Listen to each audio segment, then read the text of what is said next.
Bem, boa tarde a todos, então. Sejam muito bem-vindos aqui ao primeiro dia do Seminário Online de Turismo Militar 2020, que é um evento organizado pela Associação Turismo Militar Portuguesa em parceria com a Câmara Municipal de Tomar, a Entidade Regional de Turismo do Centro de Portugal e do Tecniarte, o Centro de Tecnologia, Restauro e Valorização das Artes do Instituto Politécnico de Tomar.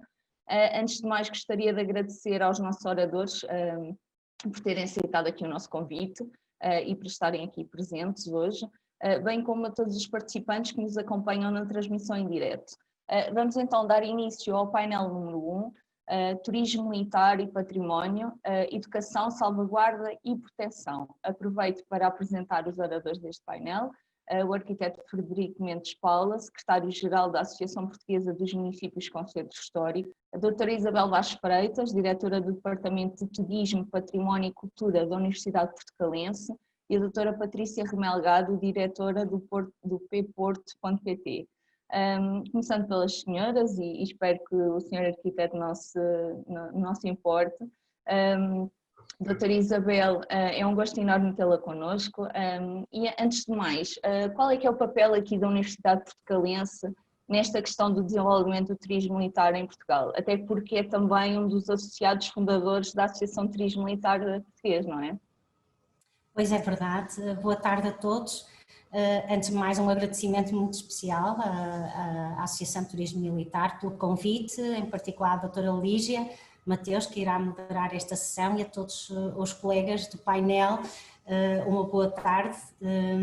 E iniciaria de imediato dizendo que a Universidade Portucalense, sim, é associada fundadora da Associação Turismo Militar. Nós fomos convidados, assim como o Instituto Politécnico de Tomar, desde o início.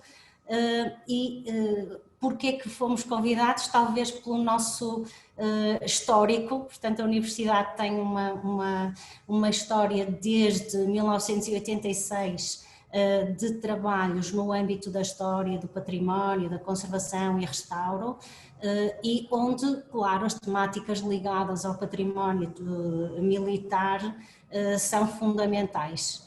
Um pouco também o trabalho de alguns investigadores daqui, da casa, e temos continuado dentro dos possíveis com publicações, e sempre que somos solicitados teremos o maior gosto e o maior prazer em colaborar. As universidades podem sempre colaborar com formação, que eu acho que desde já aproveito para dizer que nesta área é muito necessária, uma formação de facto muito dirigida à especialidade. Eu acho que é fundamental, e claro, com a investigação e com todas as dinâmicas de comunicação e de valorização deste património que nos interessa a todos. Exatamente, muito obrigada, doutora Isabel. Passando aqui à nossa próxima convidada, a doutora Patrícia, seja muito bem-vinda. Para quem não conhece este projeto, esta empresa da pporto.pt, ou Porto dos Museus.pt, qual é que é o principal foco deste projeto? Antes de mais, uma boa tarde a todos, nomeadamente aos colegas que partilham comigo este painel e a todos aqueles que nos acompanham online. E um agradecimento especial à Associação de Turismo Militar e à Lígia por terem interessado este convite ao Porto, que muito nos honra. O Porto é uma entidade que se dedica às questões de valorização, promoção e divulgação do património cultural, porque efetivamente consideramos que só podemos contribuir para a sua salvaguarda e preservação na medida em que conhecemos o património e em que lhe reconhecemos esse valor de identidade e memória. É esse trabalho que nós desenvolvemos. O Porto, de facto, dedica-se à vertente da comunicação nas suas múltiplas dimensões, apostando sempre numa abordagem integrada e multidisciplinar, algo que nos parece que o turismo militar cumpre na sua totalidade, porque de facto é uma dimensão do património que não é apenas a arquitetura edificada, como muitas vezes somos tentados a considerar, mas é o território no seu todo. E, portanto, é nessa perspectiva que o Porto tem desenvolvido algumas atividades, nomeadamente algumas parcerias até com o turismo militar. Exatamente, muito obrigada, doutora Patrícia. Passando aqui, por último, mas não menos importante, ao arquiteto Frederico Mendes Paula, é um prazer contar com a sua presença. Será que nos pode fazer aqui um pequeno contexto daquele que tem sido também o trabalho desenvolvido aqui pela Associação Portuguesa dos Municípios com Centro Histórico? Muito boa tarde a todos.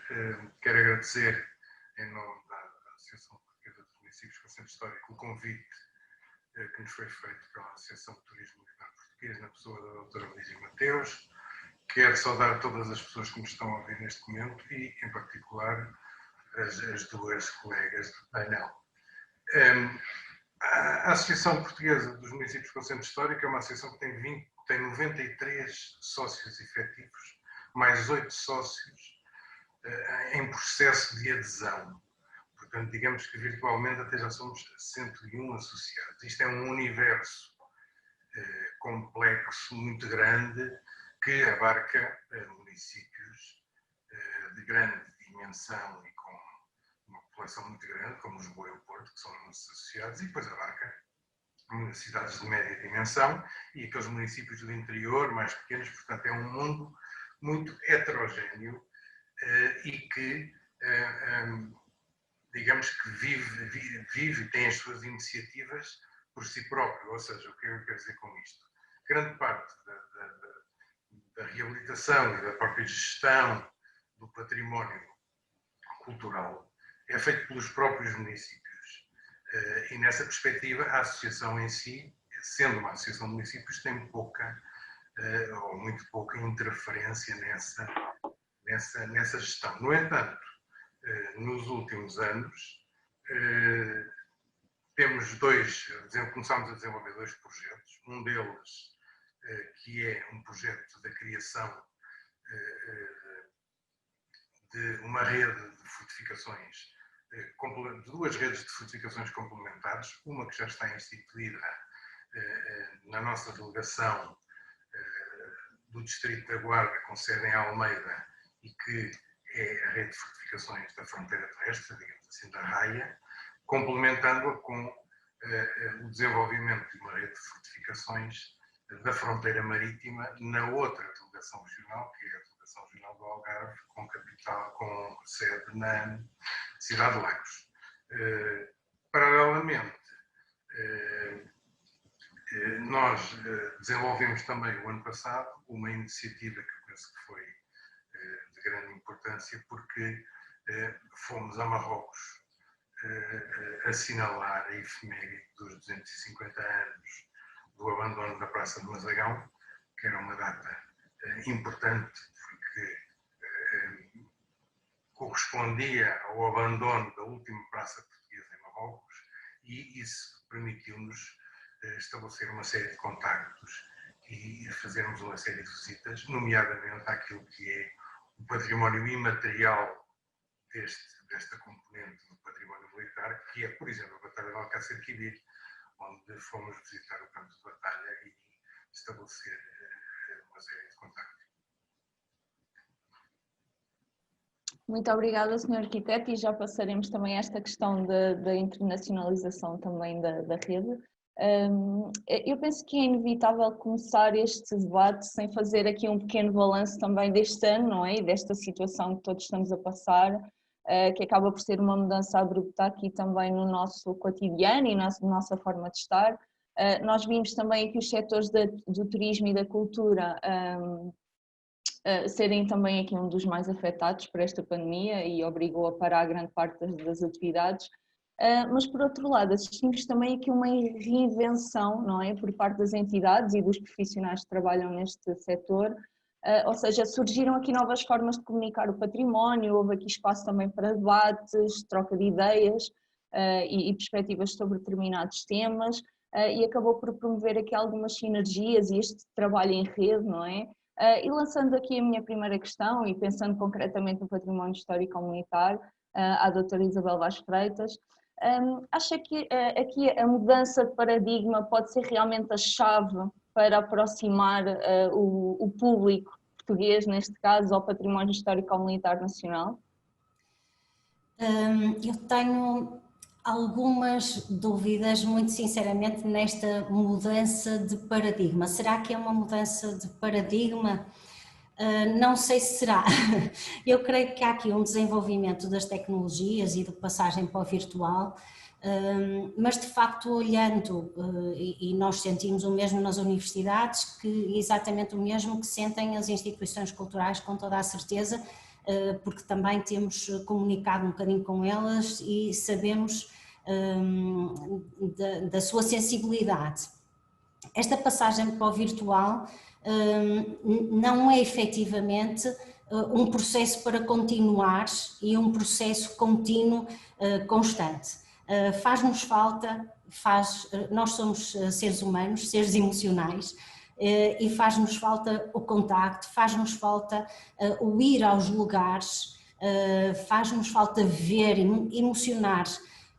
Eu muito sinceramente sou muito adepta das novas tecnologias, como é evidente, porque as novas tecnologias conseguem levar-nos mais longe, abrir-nos horizontes, permitir o contacto.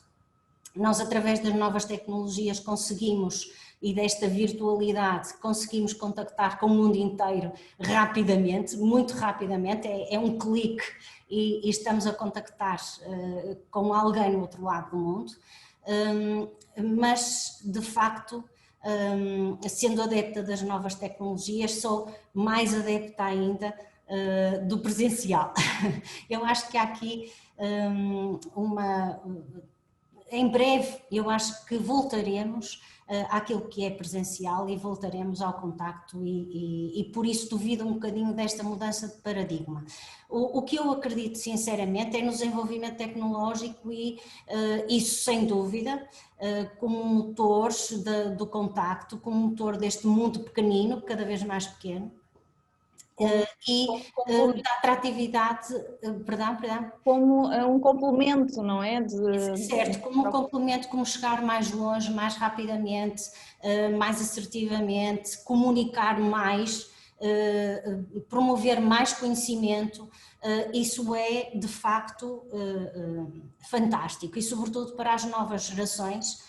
Portanto, aqui a tecnologia será sempre a nova tecnologia, não é? À medida que as gerações evoluem, há sempre uma nova tecnologia e uma velha tecnologia. Portanto, as gerações, a evolução da tecnologia será essa mesma, não é? De facto, há este aproximar das pessoas, mas para nós, património e cultura, para toda a gente em geral, a emoção, eu não consigo sentir emoção apenas vendo num ecrã virtual, muito sinceramente não consigo sentir a mesma emoção de que ir a um lugar, um lugar de património, um lugar histórico, um lugar cultural, e isso é de facto fundamental na minha perspectiva.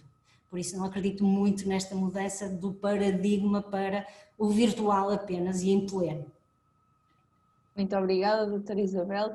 Passando aqui à doutora Patrícia, eu perguntava-lhe neste seguimento também, em pleno século XXI, acha que ainda é necessário quebrar barreiras para fazer com que aqui o público português também consuma este património cultural?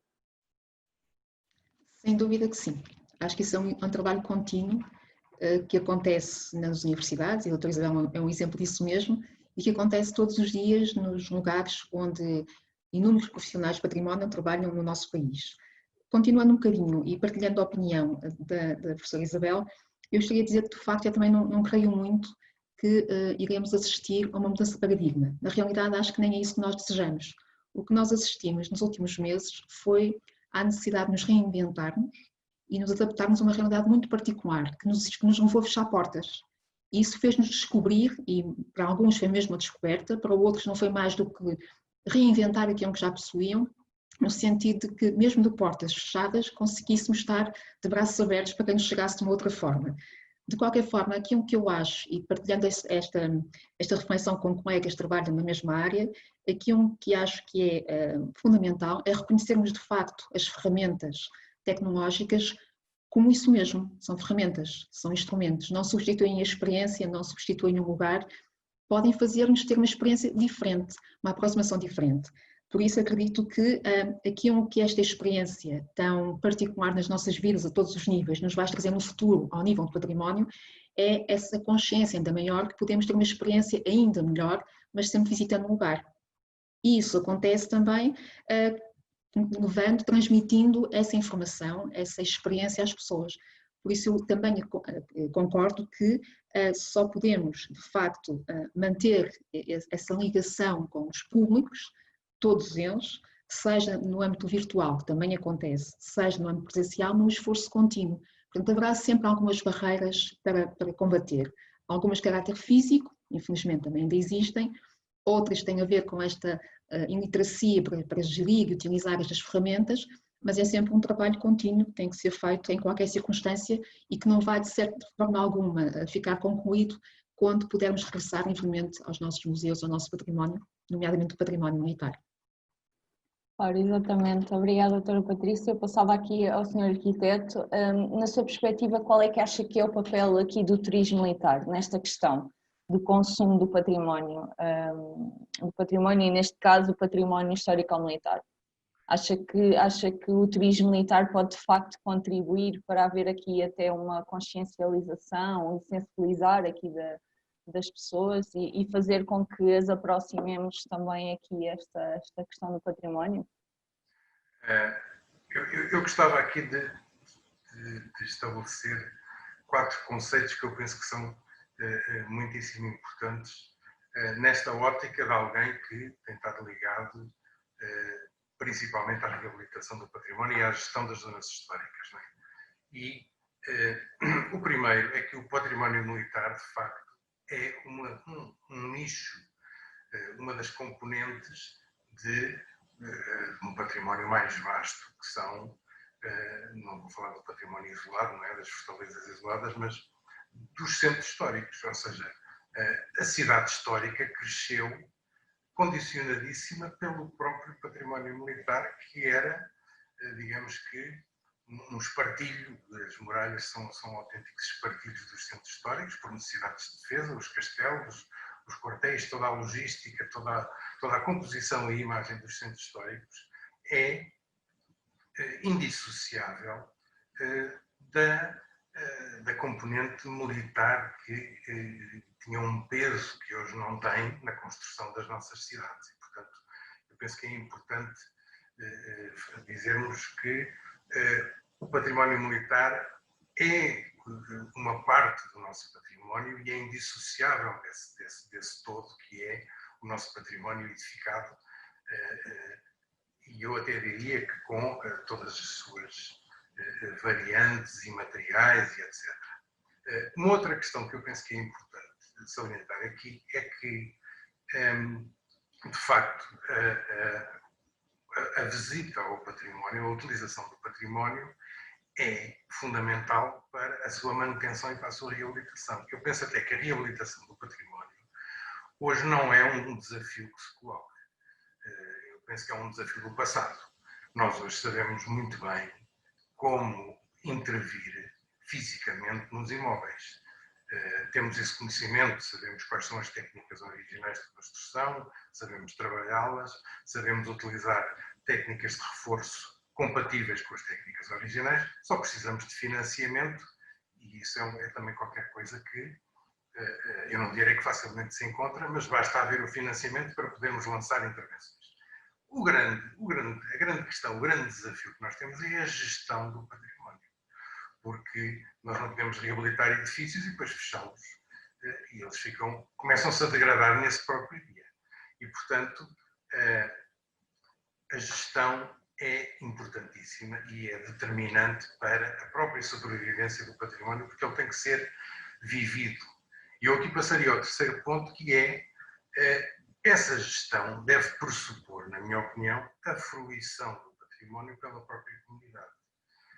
Ou seja, isto pressupõe, independentemente do tipo de utilização que seja dado aos edifícios, independentemente do próprio modelo de gestão, que pode ser público, pode ser privado, pode ser misto, o Estado tem que ter sempre um papel determinante na garantia da fruição pública do património e na garantia de que a utilização desse património não é feita apenas numa perspectiva contabilística, ou seja, nós não podemos utilizar ou gerir determinados imóveis fazendo o mais e o menos entre a receita de bilheteira e as despesas que o património ou que esse imóvel acarretam e ver se depois se ele dá prejuízo ou não. Nós temos que perceber que há ganhos indiretos importantíssimos e que esses é que são os ganhos determinantes, ou seja,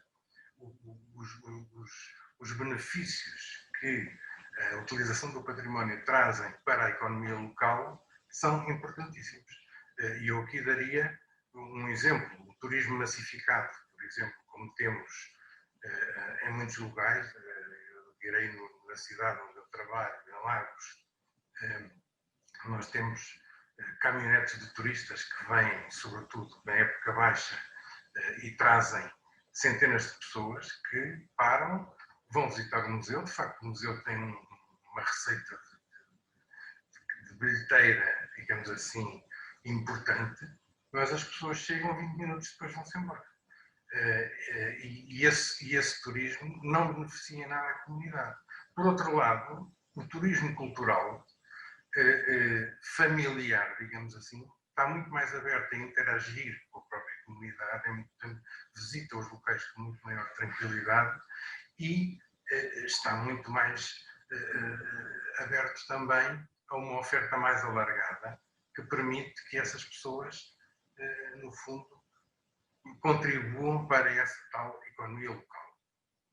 Isto leva-me ao último ponto que eu queria dizer, é que, de facto, a gestão do património deve ser encarada através de uma política de desenvolvimento a todos os níveis, seja nacional, seja regional, seja municipal, local, e, de facto, tendo em conta que o turista cultural é um turista muito mais difícil que o turista sazonal, porque o turista sazonal, quando vem de férias, passa sempre um tempo de 3, 5 dias no local e, portanto, contribui para a economia desse local. O turista cultural é um turista que normalmente passa muito pouco tempo nos sítios que visita. E parece-me que a oferta cultural, e aqui estou um pouco a pensar, não estou a pensar nas grandes cidades, porque essas têm uma oferta extremamente vasta e que permite serem atrativas durante vários dias para as pessoas que as visitam, mas o interior do território, aí deve haver políticas em que as visitas ao património edificado devem ser complementadas com uma oferta cultural paralela, seja de turismo natural, de artesanato, do imaterial, da gastronomia, de forma a que possa, no fundo, atrair as pessoas e fazer com que elas permaneçam mais tempo nos locais e aí contribuam de facto para aquilo que que é a economia local. Muito obrigada, Sr. Arquiteto. E em relação aqui a algumas das coisas que falou, eu até tenho aqui várias questões sobre isto mesmo. Pegando nesta questão da gestão e da reabilitação do património, doutora Isabel, sabemos que por vezes, para manter estas estruturas, lá está, é preciso dar-lhes também uma nova vida, não é? Uma nova função, e o turismo pode também servir de alavanca para isso mesmo. Qual é que é a sua opinião em relação a isto? Onde é que fica aqui a questão, por exemplo, da autenticidade e da própria identidade do espaço? Bom, eu partilho a opinião do Sr. Arquiteto Frederico Paula, que já aqui referiu, e realmente vou pegar numa das ideias que aqui transmitiu. Eu acho que é extremamente importante fazermos e pensarmos uma gestão integrada do território. Esse é o principal ponto de partida para qualquer reabilitação e uso do património. Nós temos que pensar, planear e implementar um projeto planeado, refletido, para evitar, obviamente, algumas situações de visita. Portanto, e partilho completamente, e também vou voltar a referir, o património tem que ter uso, não é? Se o património não tiver uso, o património não consegue resistir ao tempo, vai-se degradando e não tem a reabilitação ou conservação necessária que deve ter anualmente. Portanto, ou seja, aqui o turismo é de facto um setor, e a hospitalidade em geral, é um setor muito, muito importante para a criação e a reabilitação do património e a criação de dinâmicas desse mesmo património. Claro que tem que ser gerido, claro que tem que ser sustentado e tem que ser tomadas medidas de sustentabilidade. No que concerne às questões da autenticidade, da massificação, isso tem que ser, são problemas que de facto existem e que nós temos que falar neles, temos que os enfrentar, temos que os trabalhar e temos que juntar turismo, património, na tal gestão integrada, de forma a resolver muitas das questões. Partilho completamente também a opinião do Sr. Arquiteto, em que um turismo massificado que vai visitar uma região, chega de caminhonete e volta 2 horas depois, não é o turismo que nós queremos. É um turismo que dá entradas ao museu, mas temos que questionar aqui se é esse mesmo turismo que nós queremos, porque na realidade nós queremos um turismo que traga mais valor ao território, às comunidades, às pessoas, ao país em geral, como é evidente. Mas será que o turismo massificado o faz? Será que estamos a procurar números e não estamos, por exemplo, a procurar mais a via da qualidade? Eu acho que têm que ser questões que têm que ser pensadas e debatidas. Eu sinceramente achei que este período em que estivemos em confinamento e todo este período relacionado com o Covid-19 nos iria levar a refletir mais essas questões e encontrar outras soluções e encontrar outras dinâmicas que contribuíssem para um aumento exatamente do desenvolvimento económico das regiões, uma reflexão mais profunda sobre o que deve ser feito no planeamento do território, no planeamento do turismo e da gestão e uso do património, muito mais profunda do que realmente foi. Eu acho que perdemos um bocadinho essa oportunidade porque podíamos ter feito com mais intensidade e encontrar muitas soluções para muitos dos nossos monumentos, muitos dos nossos sítios, muitos dos nossos lugares. Para uns para o seu desenvolvimento, para outros para termos alguns cuidados de facto com este tipo de turismo que não traz valor ao território e que pode não ser a melhor oportunidade para os lugares. E sinceramente, na questão de muito do nosso património que se encontra em lugares de interiores, em lugares ainda pouco valorizados, pouco comunicados, pouco estudados, muito pouco lançados aqui para o turismo, eu mais uma vez acho que nós ainda não fizemos a reflexão suficiente, porque nós temos lugares magníficos para serem de facto mais usados e que estão ainda muitos deles graças ao despovoamento. Eu não sei se vão entender bem aquilo, eu estou aqui com alguns rodeios porque não sei se vai ser bem entendido, mas de facto graças a esse despovoamento nós ainda temos muito património, muito autêntico, muito real, património muito diferenciadores, muito diverso e ainda um património histórico muito conservado. Se calhar por esse despovoamento, se calhar por não ter tido tanto desenvolvimento económico, nós temos ainda este património muito estável e com características incríveis para ser explorado. Nós temos é que de facto pensar em que a autenticidade, tudo isso não são chavões, essa questão última que coloca, não são chavões, não são conceitos vazios,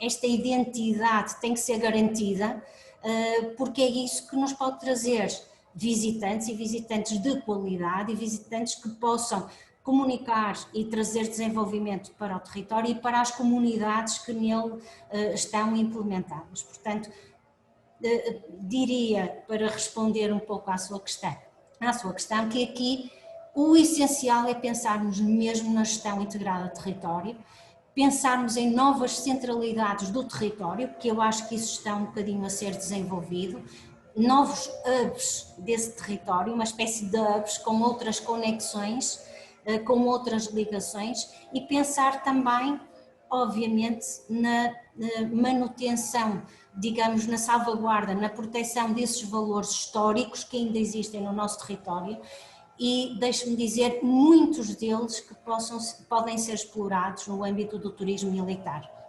Estamos a falar, por exemplo, de algumas vilas históricas acasteladas, por exemplo, que ainda não foram descobertas e que estão em lugares incríveis, lugares magníficos, que podem ser motores de desenvolvimento desse território. Eu acredito nisso, sinceramente. Podemos juntar as duas coisas, podemos juntar o turismo, a visita, a exploração e o uso do património, o desenvolvimento do território e a autenticidade, a identidade, a conservação e a salvaguarda desses valores históricos essenciais para termos a diferença. Muito obrigada, doutora Isabel, e realmente não há aqui uma fórmula mágica para todos eles, não é? Portanto, isto tem que ser repensado para cada um. Eu colocava aqui a questão à doutora Patrícia, nesta questão da gestão integrada do património. Isto está dependente das entidades locais? Qual é que é o caminho a seguir? E não só também, qual é que é o papel aqui, por exemplo, das entidades privadas, não é? Neste contexto. Eu acho que é fundamentalmente um exercício em que todos temos um papel a desempenhar. Essa gestão integrada pressupõe de facto que os intervenientes não estão circunscritos apenas a uma tipologia de entidade ou até sequer a um único território, porque muitas vezes estamos perante realidades que são muito mais abrangentes do que isso mesmo. E acho que isso tem que passar também por um exercício de base. Se calhar o paradigma que falámos há pouco tem que remeter para outras questões. Por exemplo, se pensar no universo que me é muito próximo, que são os museus, quase que por defeito entendemos que um indicador da eficácia da nossa oferta é o número de visitantes. Isso acontece muitas vezes também ao nível do turismo, quando pensamos, por exemplo, nas candidaturas, em números de financiamentos, um dos indicadores que é naturalmente valorizado são o número de turistas, sem pensar muito bem, ou sequer sem equacionar verdadeiramente qual é o contributo deles para aquele território, se de facto eles permanecem e qual é a oferta que nós temos para lhes proporcionar. Por isso parece-me que de facto a lógica de uma realidade que é integrada pressupõe de facto uma comunhão de interesses, uma partilha de esforços e que de facto não é espartilhada em instituições ou em profissionais desta ou daquela área, porque a cultura não é estanque. O turismo, e eu concordo com a doutora Isabel disse, o turismo é um contributo essencial para o património, não é uma ameaça, tem que ser devidamente equacionado e esta ligação tem que ser equilibrada, ou seja, não estamos aqui a medir forças, mas sim a conciliar esforços. E o património precisa, de facto, até para a sua gestão e salvaguarda, precisa dessa dinâmica, agora precisamos que ela seja articulada de uma forma ajustada, sendo que, como dizia há pouco, não há receitas milagrosas. Uma fórmula que pode funcionar num determinado território pode não ser mais adequada num outro, seja por uma questão de centralidade, seja pela própria oferta que esse território tem, mas, na minha opinião, passará sempre por uma conciliação de esforços, inevitavelmente. Exatamente. Senhor arquiteto, passávamos então aqui, por exemplo, esta questão do interior que a doutora Isabela há pouco falava, que sabemos que lá está, podemos encontrar aqui um número de exemplares de património edificado, não é? De caráter histórico-militar, e sabemos que lá está, são também as zonas menos procuradas. O que é que acha que podemos fazer, por exemplo, para contrariar esta tendência? Será que já começamos a assistir aqui um pouco à descentralização e à procura realmente destes locais do interior?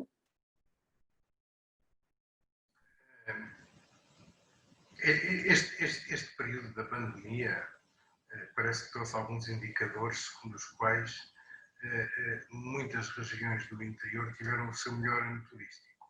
Isto li eu nos jornais, não sei se será exatamente assim. Agora, eu tenho um pouco medo que todas estas coisas, com o tempo, depois regridam, se não forem baseadas em políticas de desenvolvimento consistentes, não é? Agora, que há um potencial enorme do interior,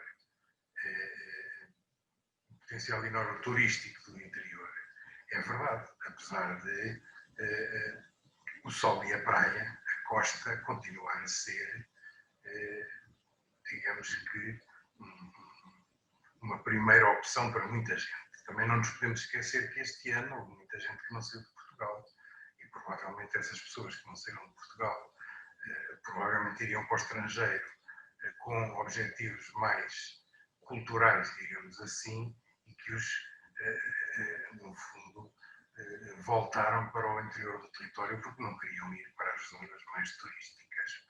Portanto, eu não sei até que ponto é que isso será uma realidade. Não é? Agora, de facto, o que me parece é que o turismo e as visitas, digamos assim, ao interior do território têm que ser baseadas em políticas de desenvolvimento. Essas políticas de desenvolvimento, possivelmente, quanto menos locais forem, melhor será também, porque cada vez mais é importante, para já o visitante não conhece fronteiras administrativas, para ele isso não existe. Não é? Existe a tentativa de conhecer determinado território. Por outro lado, a criação de rotas temáticas, de percursos, tudo isso enriquece muito mais a oferta e não só essa criação de rotas, como aquilo que eu disse anteriormente e que a doutora Isabel também referiu, que é uma oferta múltipla, digamos assim. Eu penso que mesmo a questão das rotas é um pouco ingrata, porque inevitavelmente as pessoas movimentar-se-ão muito, digamos assim, e acabam por não se fixarem em determinados locais e o contributo que o cidadão tem, ou que o visitante tem para a economia local, é quando lá permanece. Quando fica no hotel, vai ao restaurante, vai ao comércio local e, no fundo, gasta dinheiro no sítio onde está.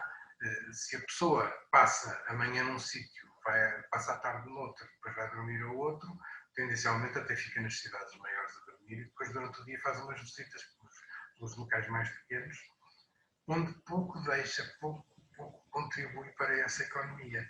Portanto, tudo isto tem que ser feito com base no planeamento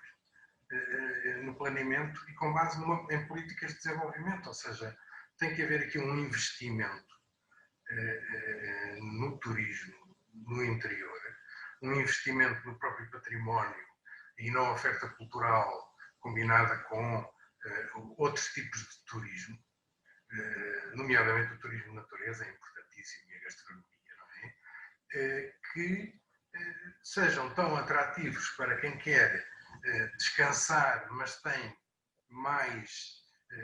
um grau de exigência superior àquela pessoa que passa o dia na praia e se chega, ou que passa o dia na praia à tarde à noite vai ver uns copos. Não é?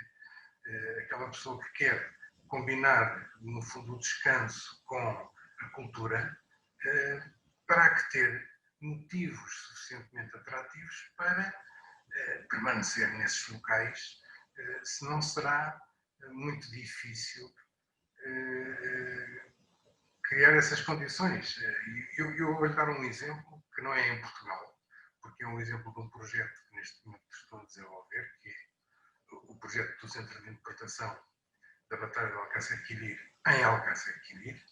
É um projeto no âmbito da cooperação, da admiração entre Lagos e o município de Alcácer Quibir.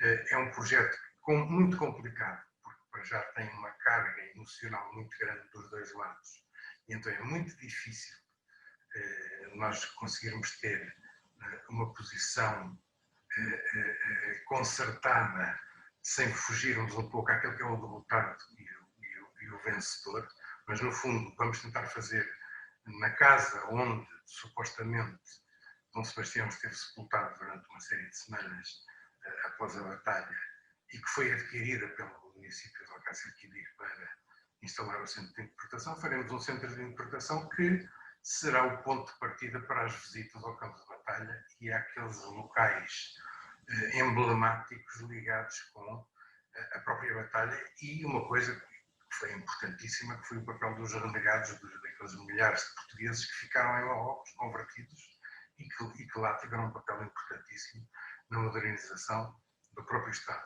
Mas onde é que eu quero chegar? A cidade de Sarajevo não tem um hotel, não tem restaurantes com qualidade para as pessoas ficarem. E, portanto, é muito difícil que um centro de interpretação com visitas a um campo de batalha não seja apenas um local onde as pessoas irão de manhã, visitam o centro, uma hora depois saem, passam no campo de batalha e vão-se embora e, de facto, não vai beneficiar em nada daquela terra. Portanto, tem que haver aqui, da parte desse município, e provavelmente dos municípios que estão à sua volta, porque o campo de batalha nem é no município de Alcácer Quibir, é no município de Arçoacán, uma política integrada, muito mais vasta, com uma oferta cultural muito mais vasta e que tem que dar origem à criação, inevitavelmente, de condições para que os visitantes tenham motivos suficientemente fortes para passar lá 2, 3 dias e contribuírem para o desenvolvimento daquele lugar, daquela terra, da população. Claro. Eu passava aqui à doutora Isabel, pegando no que o senhor arquiteto esteve aqui a dizer, esta questão de complementar a oferta também com experiências diversificadas, não é? Será aqui o ponto de partida também para manter estas pessoas nos locais? Eu acredito que sim, é necessário criar experiências. Nós gostamos de experiências diferentes, não é? À partida, não precisamos estar em férias, não precisamos de ser apenas turistas, mas todos nós gostamos em qualquer momento de fazer uma experiência, de ter uma experiência diferenciada.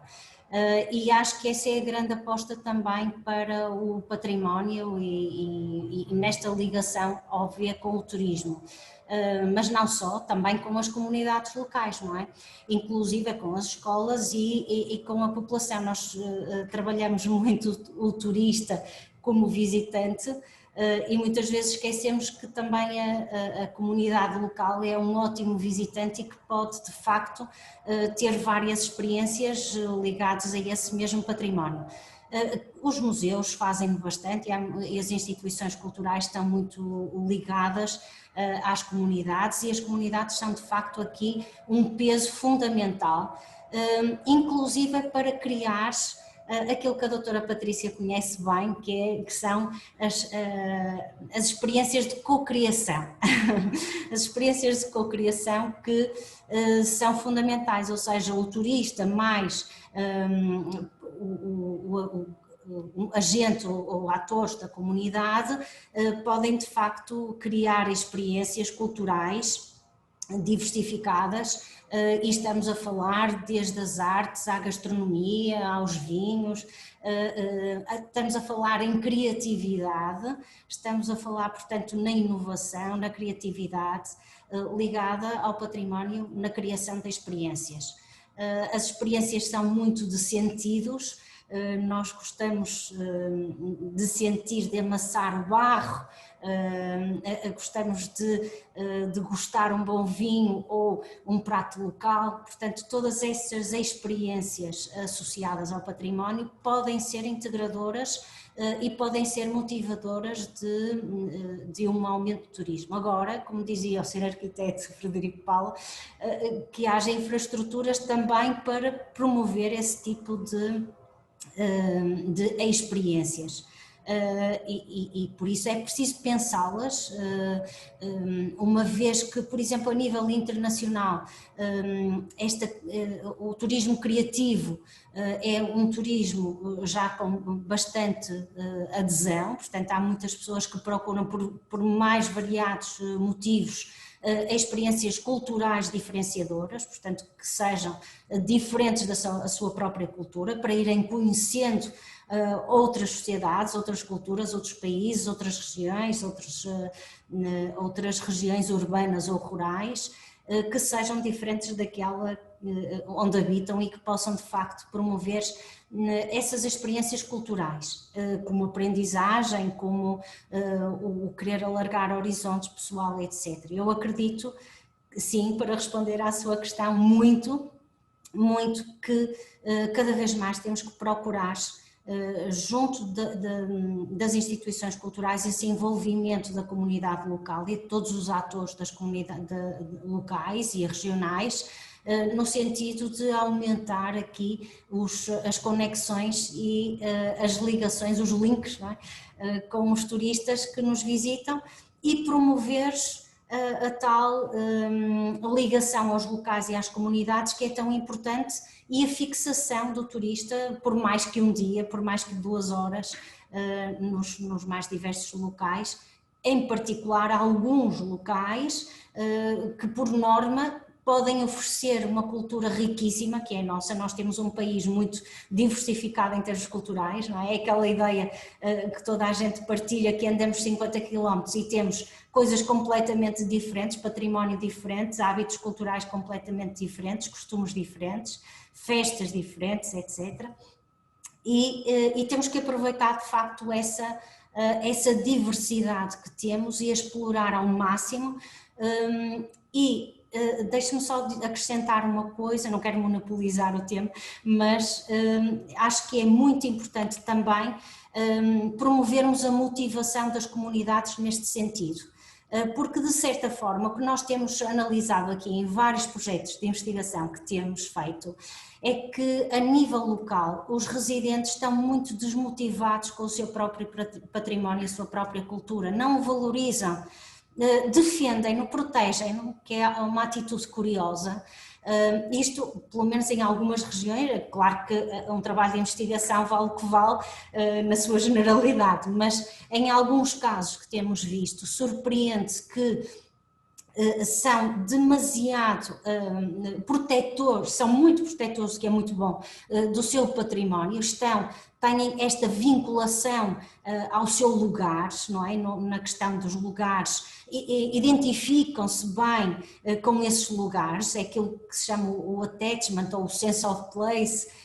Estas palavras em inglês de facto acho que traduzem muito melhor que o nosso português muitas vezes, mas por outro lado não valorizam, não criam dinâmicas e sentem-se perfeitamente desmotivados porque não veem nenhuma possibilidade de desenvolvimento económico na sua região e, portanto, têm que sair, têm que deixar algo que levam no coração. A ideia dos nossos imigrantes ou das pessoas que saem para a cidade levam um lugar no coração, mas não veem possibilidades de o desenvolver e de obter uma vida com mais qualidade nos lugares. Isto era necessário pensar e o turismo pode ajudar, de facto. E abordou realmente esta questão, exatamente onde eu queria chegar, esta questão do sentido de pertença das comunidades locais. A doutora Patrícia passava aqui para si. Qual é que acha que é, ou qual é que é a prioridade nesta questão de devolver este sentido de pertença ou de fazer com que a comunidade local se sinta integrada ou que haja esta ligação, este interesse pelo seu património? Porque no fundo este património é de todos nós, não é? Acho que é essencial que a comunidade seja integrada nos processos, ou seja, mais do que proporcionar uma solução, é tornarmos parte desse mesmo processo, procura uma solução.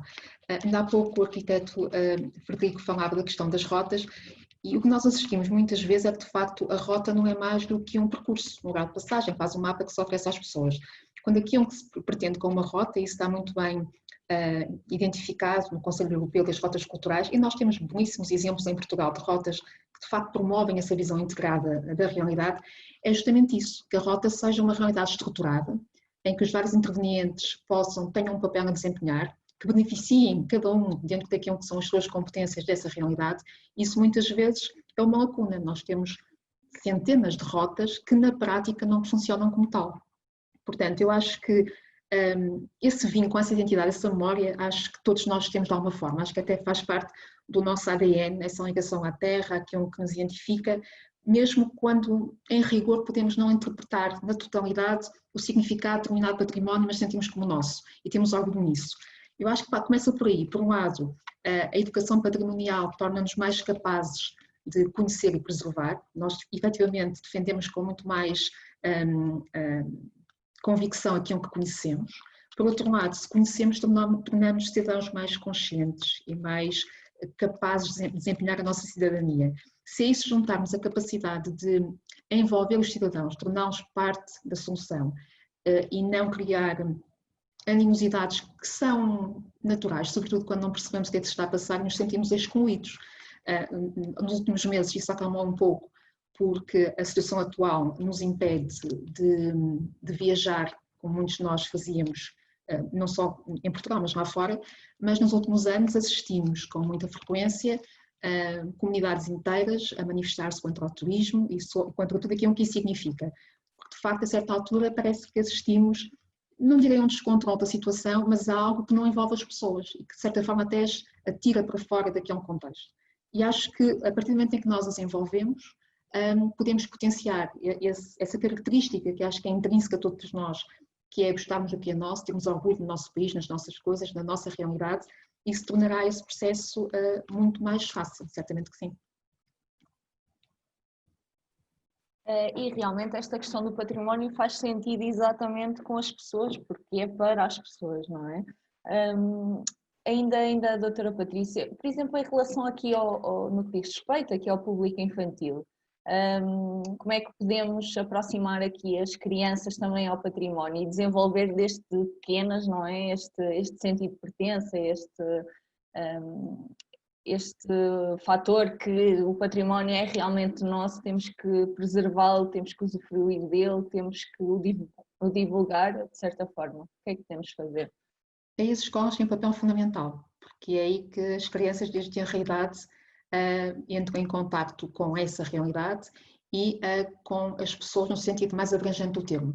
E se pensarmos, por exemplo, que o Plano Nacional das Artes, agora em vigor, o que está neste momento em execução, contemplam justamente essa dimensão, a importância dos museus e do património para aquilo que é uma educação de caráter não formal, que não tem que acontecer na escola, mas que pode ser complementada fora das quatro paredes da escola. Os museus têm uma longa tradição nessa área, porque de facto aquilo que nós comumente designamos por serviço educativo ou serviço de mediação dos museus já tem isso como uma prática corrente. Felizmente e cada vez mais são pensadas, as ofertas são pensadas em função não do público escolar no seu todo, mas entendendo esse público escolar como um público que também tem características muito diferentes em função da idade. Podemos inclusivamente identificar vários museus já têm ofertas pensadas em função, por exemplo, do currículo escolar que aquela turma está a explorar naquele momento. Portanto, acho que a escola tem um papel fundamental. E quando eu digo escola, refiro-me não só aos 12 anos do ensino regular, mas também às universidades, como no ensino superior, e depois há uma articulação que tem que ser feita necessariamente com as instituições culturais, e depois naturalmente as famílias também têm aqui um papel importante a desempenhar. Por isso, quando eu penso em oferta voltada para um público mais jovem ou para as crianças, acho que é algo que terá que resultar de um trabalho conjunto que envolve a família, os professores, as escolas e as próprias instituições culturais, sem dúvida alguma. Doutora Isabel, pegando nesta questão das mudanças, tenho que partir aqui da escola também, de que forma é que podemos educar aqui estas novas gerações? É fundamental, como disse a doutora Patrícia, é fundamental levar a educação patrimonial às escolas. É muito importante para criar realmente a vinculação das pessoas ao património e, sobretudo, o entendimento daquilo que é o património, a cultura, a história. Há pouco falava na mudança de paradigma relativamente ao turismo militar e à exposição dos conteúdos e da comunicação, falávamos sobre essa mudança de paradigma. E eu acho que a mudança de paradigma aqui acho que faz todo o sentido, e aqui na escola, na educação patrimonial e também na educação histórica, de história. Eu não sei se há algum professor de história que nos está a ouvir e se vai entender bem aquilo que eu estou a dizer. Pode ser mal entendido, eu peço imensa desculpa, mas eu acho que realmente nós temos que mudar radicalmente a metodologia, os manuais que usamos no ensino da história, que é a disciplina, a história e a geografia que mais nos aproxima às áreas do património e estas áreas que estamos aqui a falar.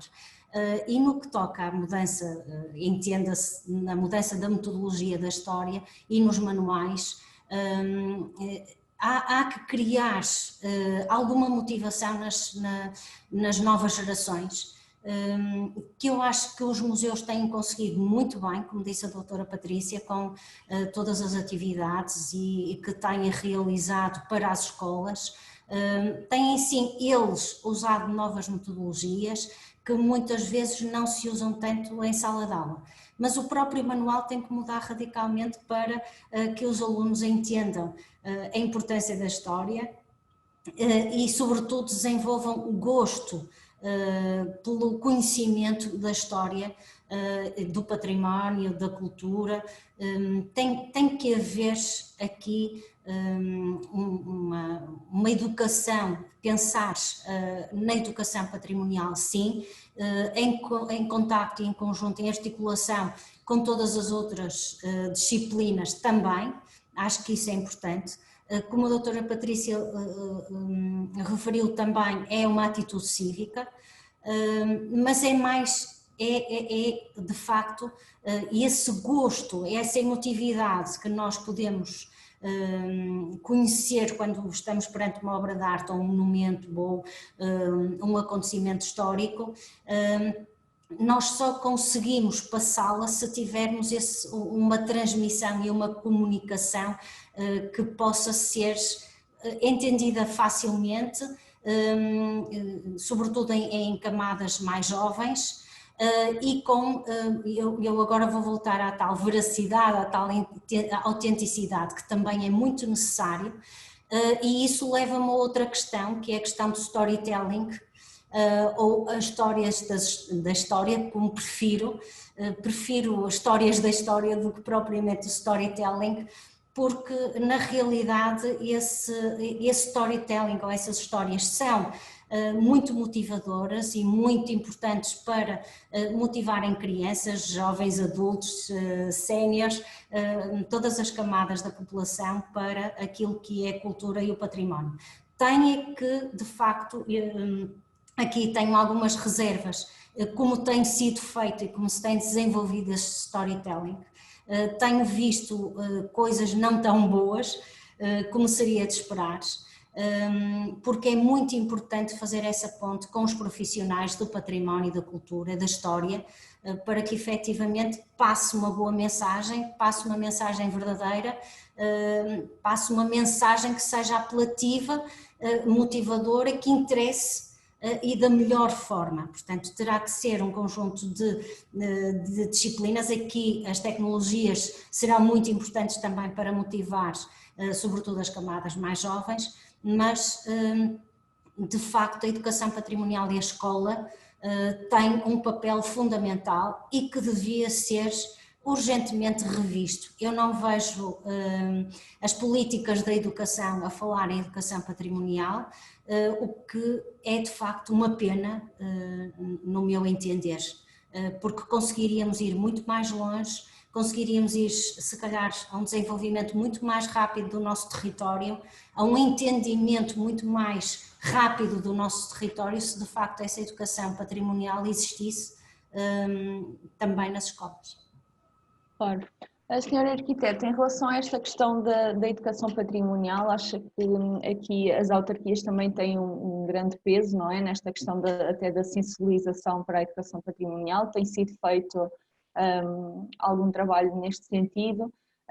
O que é que acha ou qual é que é aqui a prioridade neste sentido por parte destas entidades, destes municípios, não é? E sabendo que a Associação Portuguesa dos Municípios com Centro Histórico conta aqui com vários associados e que sem dúvida tem feito também trabalho neste contexto.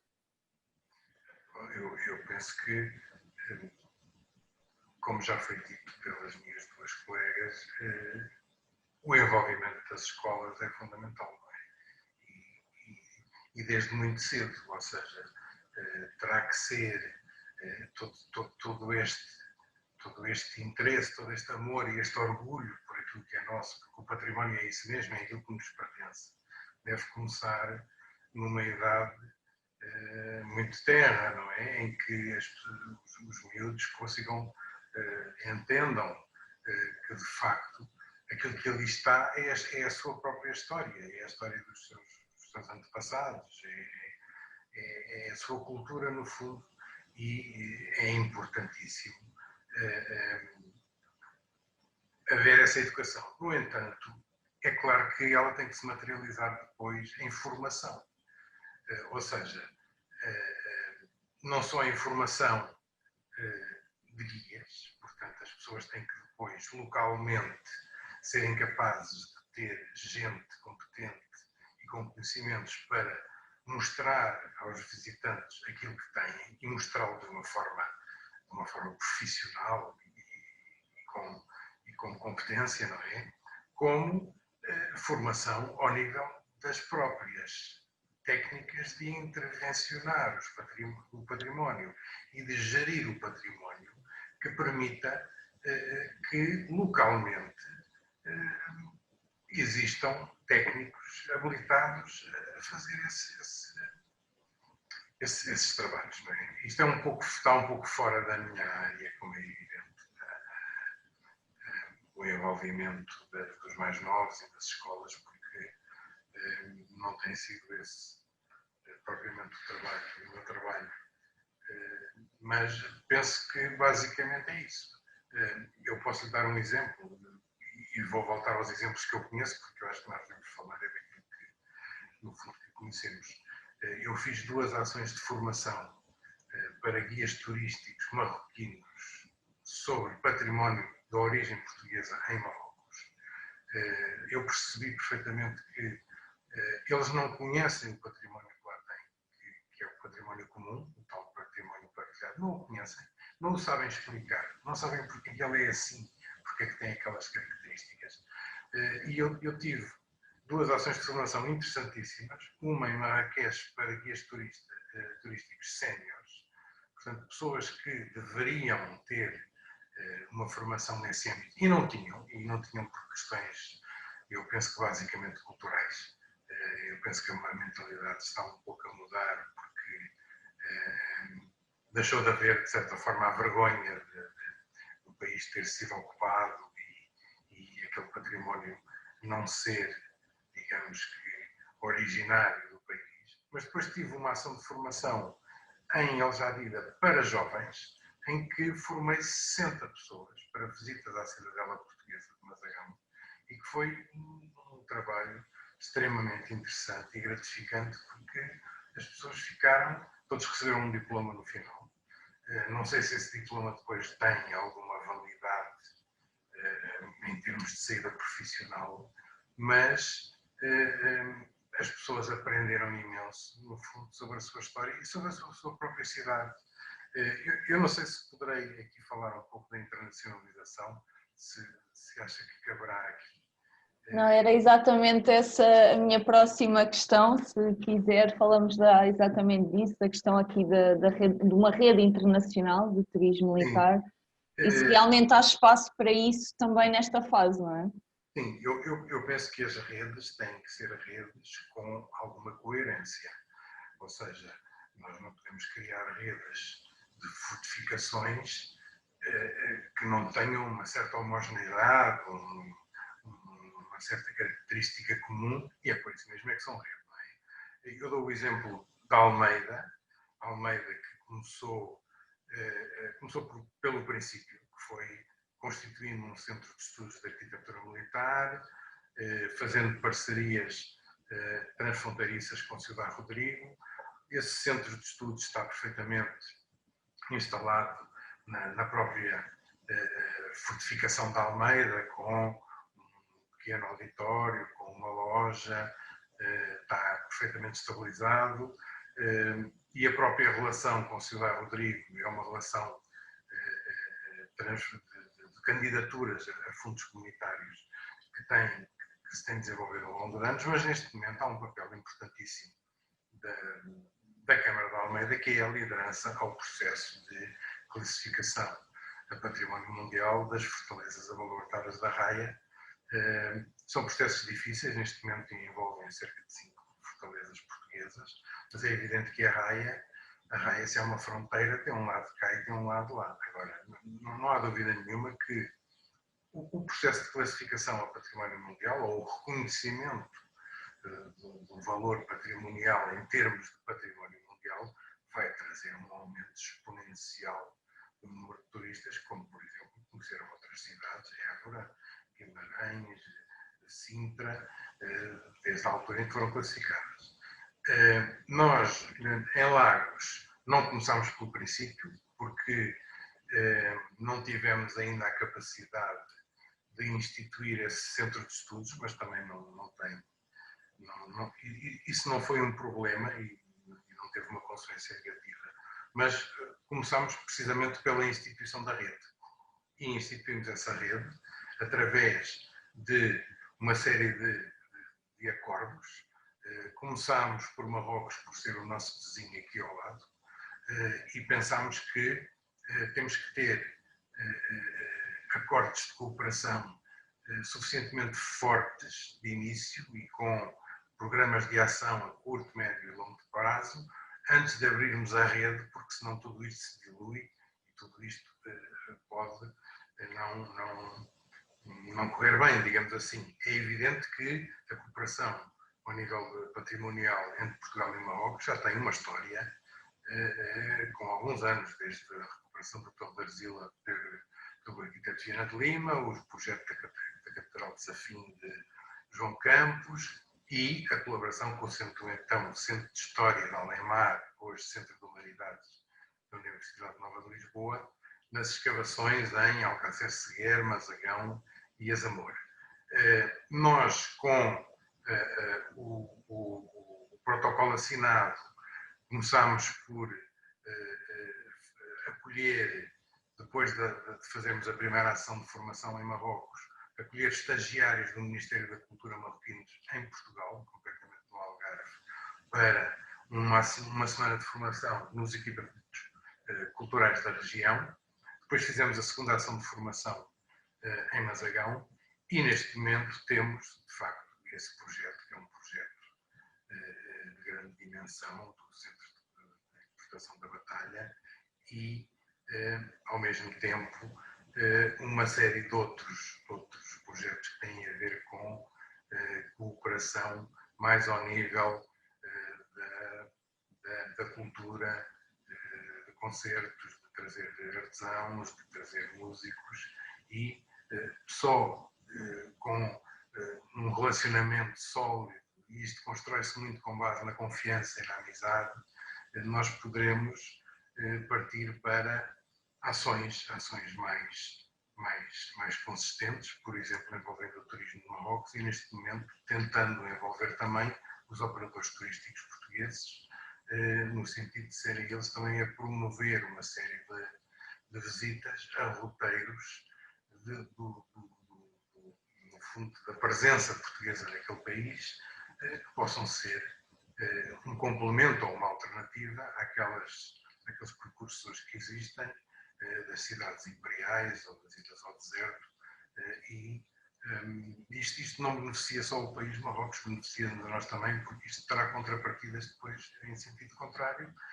e com certeza que haverá depois a criação de rotas em Portugal e do incremento também das visitas de visitantes no sentido contrário. É claro que o objetivo da rede é abrir cada vez mais a rede àquilo que foi a presença portuguesa no mundo, que é um universo sem fim, desde a costa da África ao Brasil, ao Golfo Pérsico, o Índico e depois o Extremo Oriente. Nós temos aí um mundo que não tem fim, não é? E no fundo tudo isso pode contribuir para a reabilitação daquele património, a valorização daquele património, o desenvolvimento e o bem-estar dessas comunidades e o estreitamento dos laços de amizade e de cooperação até entre os vários países, que é importantíssimo. Agora, o governo, o Estado português, tem que investir. Eu vou só dar um exemplo. Nós somos o país que tem mais património histórico naquele país. Temos um centro cultural em Rabat que não tem um diretor para a área cultural.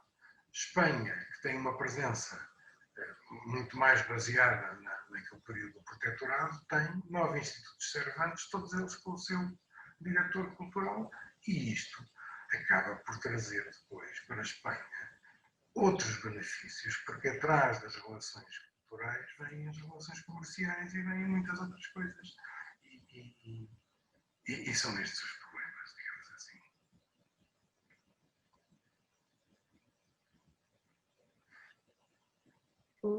Peço desculpa, estava só aqui também a ver, temos já aqui alguns comentários também no Facebook sobre estas questões.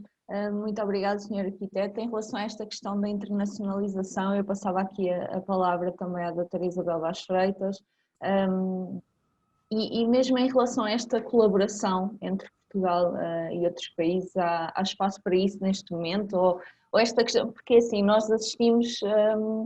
o turismo militar ainda está em desenvolvimento, não é? Em território nacional. Será que devemos também ingressar já nestes caminhos de internacionalização? Sem dúvida.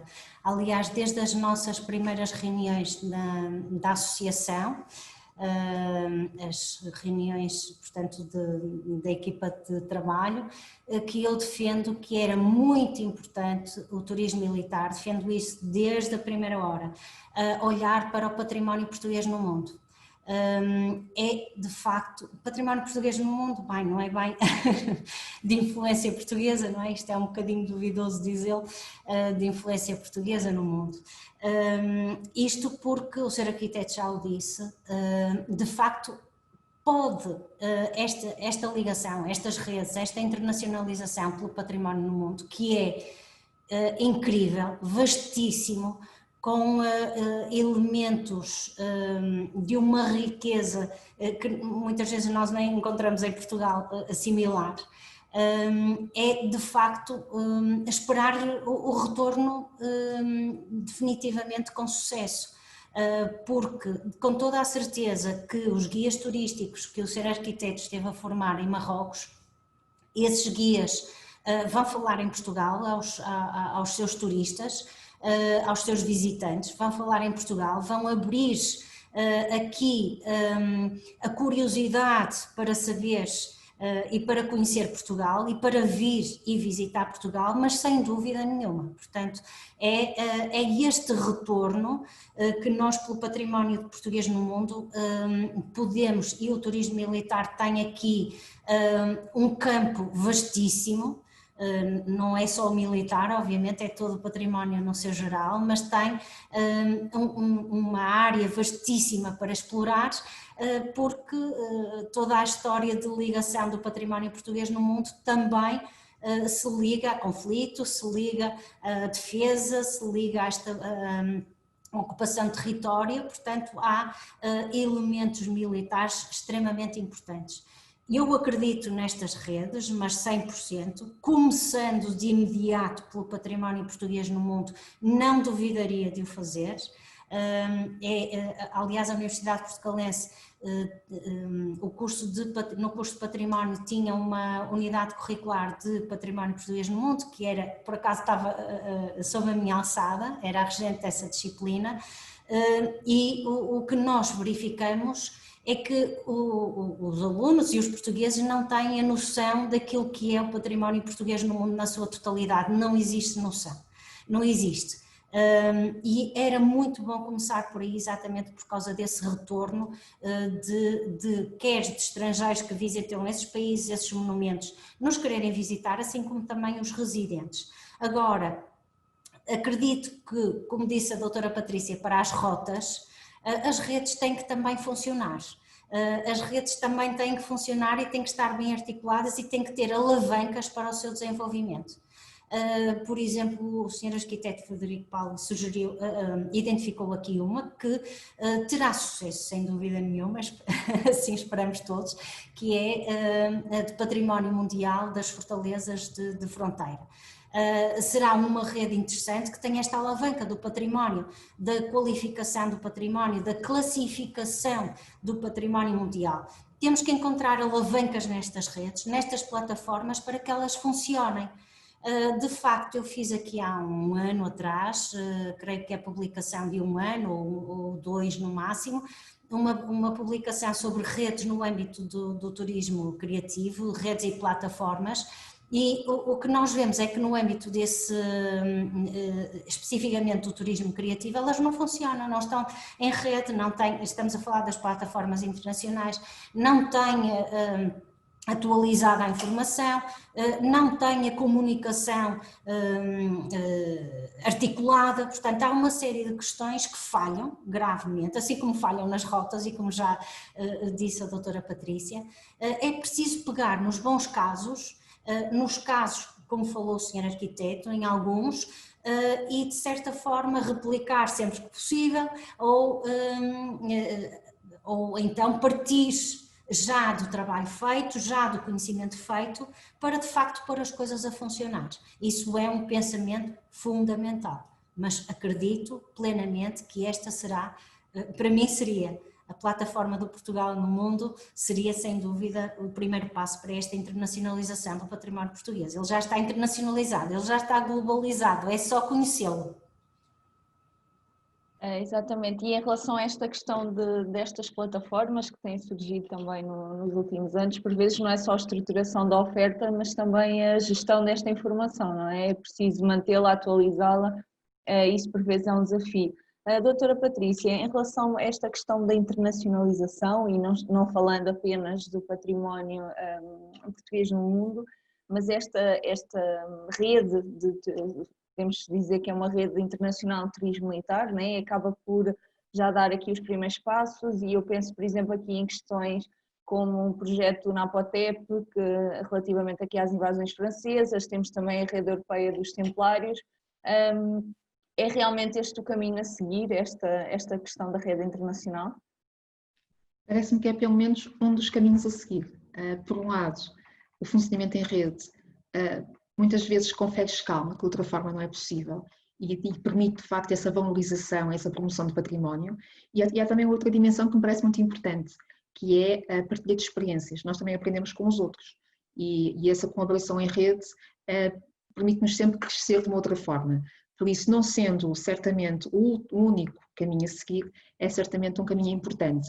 Agora, como disse a professora Isabel, tudo isso para funcionar devidamente obriga a alguma estruturação, a um compromisso, porque de facto são coisas que muito rapidamente ganham escala, se forem feitas de forma sistemática e de facto com esse compromisso que esperamos, e que também com a mesma facilidade podem cair num caráter quase de ineficácia, se não formos capazes de o alavancar e de manter essa dinâmica que às vezes incutimos apenas no início, mas que depois não temos capacidade de manter.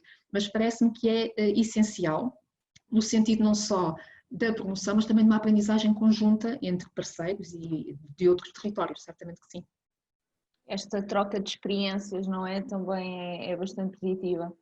Bem, antes de terminarmos aqui esta sessão, eu tenho aqui alguns comentários também aqui dos nossos participantes, a quem agradeço desde já de nos estarem a seguir nesta transmissão em direto. Temos um feedback aqui bastante positivo em relação à sessão, que cumprimentam aqui os nossos oradores. Temos, por exemplo, aqui um comentário em relação aqui à doutora Isabel, que concorda consigo, por exemplo, aqui na necessidade de criar linhas estratégicas para o uso e preservação e dinamização do nosso património cultural e militar neste âmbito. Também a questão aqui em relação ao arquiteto Frederico Mendes Paulo, a importância do património histórico-militar português em Marrocos. Dizer também que o senhor arquiteto tem um blog também com alguns textos de opinião e alguns artigos, quando eu digo alguns, são bastantes neste sentido, a quem eu convido também aqui a conhecer. Em relação à questão aqui do movimento de turistas, lá está, não significa a valorização do território e do património, não é? E que falta por vezes há aqui uma falta de estratégia, foco e sensibilização também aqui na questão do interior, como já falámos. A importância aqui também dos guias intérpretes nesta questão das visitas. Falámos também aqui da questão das rotas.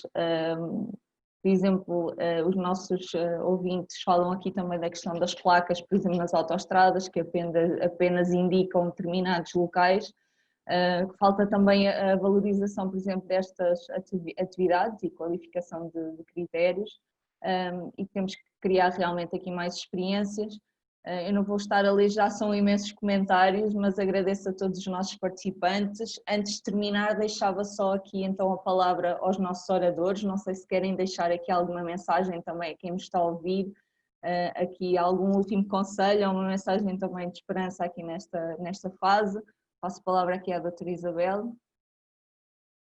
Bom, um agradecimento muito especial e peço desculpa se feri algumas sensibilidades, nomeadamente dos professores de História, peço imensa desculpa, mas aquilo que referi aqui é tudo aquilo em que acredito de facto, e acredito que é o tal país no coração, é o tal cultura no coração que me move muitas vezes, ou melhor, sempre nos meus trabalhos, nos meus estudos, naquilo que é a minha vida diária.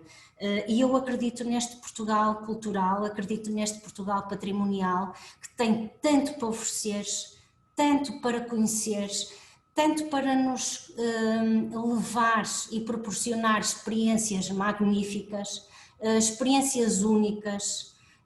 Realmente é preciso conhecê-lo, visitá-lo, adorá-lo, amá-lo de facto, porque vale a pena. O nosso país é de facto um país culturalmente diverso e maravilhoso.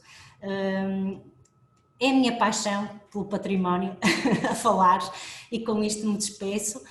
Obrigada mais uma vez à doutora Lígia e aos colegas de painel. Foi um prazer estar aqui hoje e ouvi-los e com a vossa sabedoria e a troca de experiências, que é sempre fundamental em todos estes processos. É importantíssimo que falemos, que digamos as coisas, que se debatam, que se reflitam de facto, para avançarmos um pouco mais. Obrigada por esta tarde bem passada. Muito obrigada. Obrigada, doutora Isabel, foi um gosto tê-la aqui connosco. Em relação aqui aos professores de História, pelo menos pelos comentários, penso que todos concordam consigo e não levaram de todo a mal. Muito obrigada aqui por este bocadinho, por este debate. Passava então aqui a palavra à doutora Patrícia Remelgado. Tal como a doutora Isabel, gostaria de agradecer a participação de todos, foi um gosto também partilhar esta tarde convosco. É sempre uma aprendizagem e só por isso também vale sempre muito a pena. Deixar apenas uma breve nota e se calhar reforçar uma ideia que acho que todos nós tentamos transmitir ao longo desta tarde, no sentido de que preservar o património, promovê-lo, não é tarefa apenas de alguns, é tarefa de todos. Portanto, não é apenas uma missão dos profissionais que se dedicam profissionalmente a essa matéria, mas cada um de nós, na sua dimensão, no seu dia-a-dia, pode dar o seu contributo, porque faz parte da nossa identidade, é a nossa memória, é aquilo que nos diferencia, é o que nos distingue, é o que nos torna únicos e é aquilo que, de alguma forma, dá sentido, não é? Faz parte da nossa história, remete para aquilo que nós somos, para aquilo que nós fomos e também para aquilo que nós queremos ser. Por isso é essa, digamos, a partilha que vos deixo, reforçando mais uma vez o gosto que foi partilhar este momento convosco e rever algumas caras, conhecer outras, e é sempre bom. Muito obrigada. Muito obrigada, doutora Patrícia, foi um gosto enorme também tê-la aqui connosco e de facto este também faz parte da nossa missão, não é? A missão de todos nós, lá está este património que é de todos.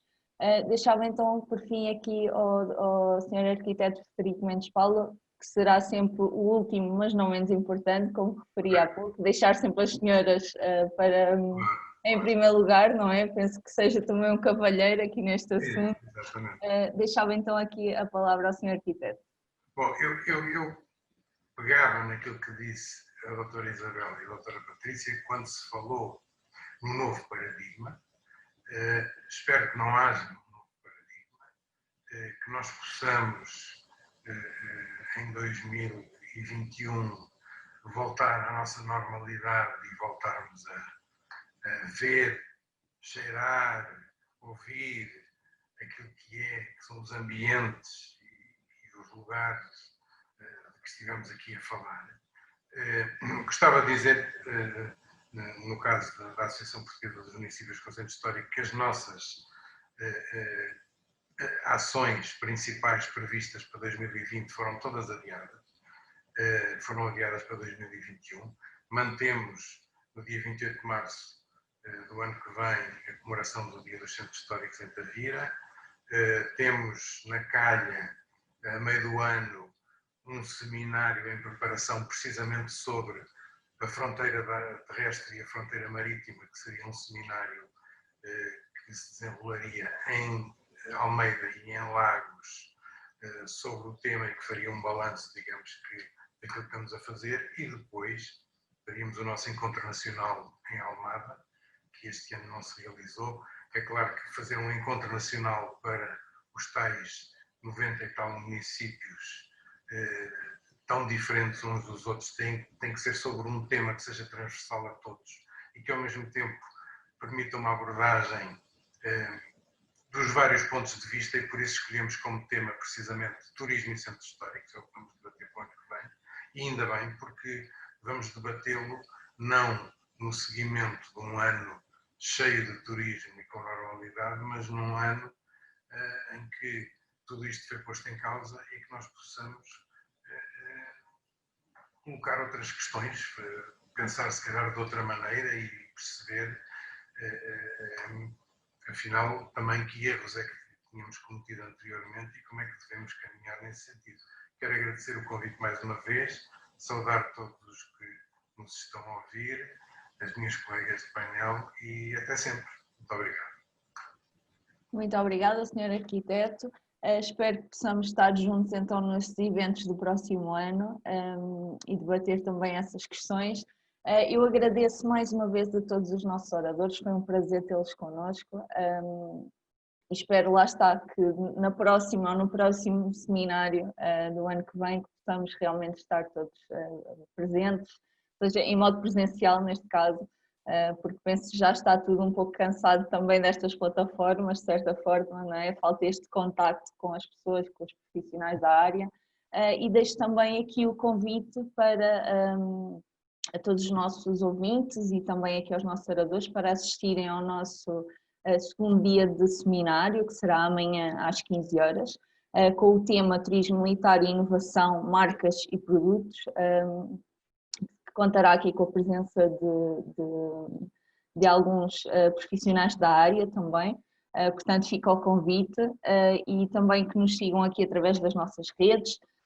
E de novo, muito obrigada a todos, espero que tenham gostado também aqui desta partilha, desta troca de ideias. Para nós de facto foi muito interessante e agradeço mais uma vez a todos a presença e de votos também aqui de muita saúde, antes de mais, e votos de sucesso também para todos os projetos e todas as atividades. Muito obrigada a todos. Obrigada e boa tarde.